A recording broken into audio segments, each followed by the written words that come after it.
Okey, untuk ibu bapa nak mengenal pasti sama ada anak kita terlibat dengan dadah sintetik, dadah jenis cecair ni ataupun nama bahasa kampung dia adalah flavor khayal ataupun ada satu lagi nama EDM Pew Pew ni. Jadi untuk ibu bapa nak mengenal pasti sama ada anak kita terlibat ataupun tidak, ibu bapa boleh tengok daripada segi jenama dia. Dan ini antara gambar yang saya dapat iaitu EDM Pew Pew. Dia dijual di dalam cartridge, tidak sama macam flavor mushroom. Untuk EDM Pew Pew ni lingkungan dalam satu cartridge tu sahaja dalam RM200 ke 200.5.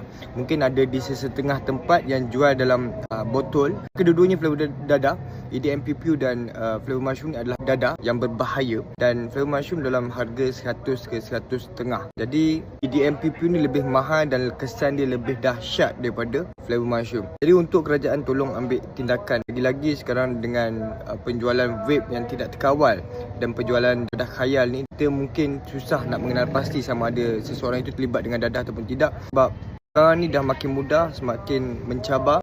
Sekarang ni dah dituang di dalam vape, dituang di dalam pot. Tidak sama seperti dulu. Kalau dulu orang nak set dadah nak kena buat kaca, nak kena buat botol, dan sekarang ni hanya menggunakan vape saja boleh merosakkan diri. Dan kesan daripada pengambilan EDM Pew Pew ni ada dua kesan jangka masa pendek dan kesan jangka masa panjang. Kesan jangka masa pendek dia akan jadi checking, akan menggeletar, hilang keyakinan diri dan pemikiran tidak waras. Kerajaan tolonglah haramkan penjualan vape ni seperti mana haramnya penjualan ketum dan dadah, supaya kita dapat membantras sama-sama.